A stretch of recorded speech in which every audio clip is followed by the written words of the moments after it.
beautiful summer day, and the sun is shining brightly as three of station WGBS's finest head towards the city center to take an interview. Jimmy Olsen, Clark Kent, and Lois Lane meet with a man named Pierce who takes them to a nearby park. Mr. Pierce says that the building has been cited for various structural infractions, and if they can't raise the money to repair them, the kids in the area will lose the only safe place nearby where they can just be kids. Lois interrupts the interview and cuts over Clark to ask some questions of her own. She has evidence that the building inspector was paid off by the center's landlord himself, Mr. Horace Breewood, who wants to see the youth center demolished. Breewood intends to raze the building and sell the land to an overseas conglomerate, which, in turn, intends to build a tech company. While they are talking, Clark sees something in the sky and quietly disappears. Just mere seconds later, a giant beam of energy shines on the basketball court, and an alien teleports down.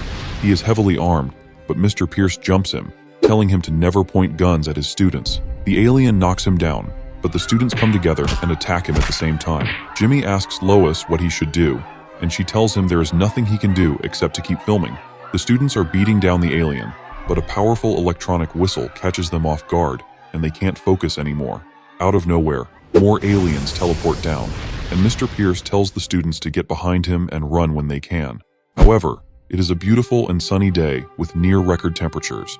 A perfect day to soak up the unrelenting sun, which, for the last son of Krypton, means unrelenting power. Superman drops down from the sky, stronger than ever, saying he has never seen this race of aliens before and wants to introduce himself.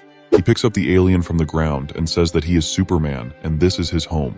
Out of nowhere, another alien appears, but this one is different and says his name is Zolt of the Stahl people.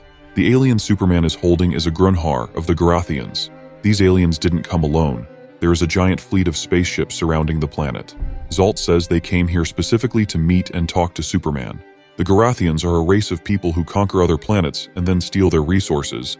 They did the same with Zolt's planet, and now they have come to Earth to do the same. The Garathians instituted the Games, brutal competitions that peaceful races had no chance of winning. But if they lost, their planet and its resources would be taken by them. The leader, Grunhar, finally speaks and says that Zolt is lying.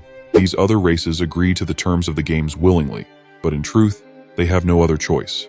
He points his gun at Zolt and threatens to kill him, but Superman moves at superhuman speed and takes the gun from his hands. He then eats the gun right in front of them, prompting Jimmy to ask, "What the hell is Superman doing?" The other Garathians jump the Man of Steel, but he easily deals with all of them. However, Grunhar says that if Superman refuses to participate in these games, he will be an orphan to two worlds because they will destroy Earth completely. Superman agrees and is asked to pick two teammates, but before he can choose Wonder Woman and Batman, they are teleported somewhere else, and he is left with Jimmy and Lois as his teammates. They are teleported aboard the USS Battle Creek, a giant supercarrier that is brought above Metropolis.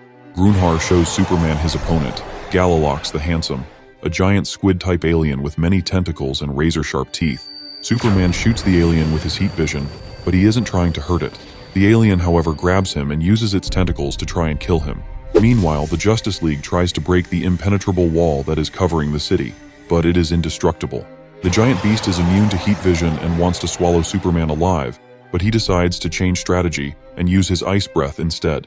Superman is able to freeze the beast and free himself, saying it was justifiable because it did threaten to eat him. He then picks it up and throws it against the giant carrier, knocking it out completely. Superman asks Grunhar what happens next, now that his opponent is defeated, but he only praises Superman and says, "The time is up." All of a sudden, the giant carrier begins to lose altitude and slowly falls from the sky. The ship weighs over 80,000 tons and is powered by nuclear energy. If this thing crashes into the city, it will completely destroy it.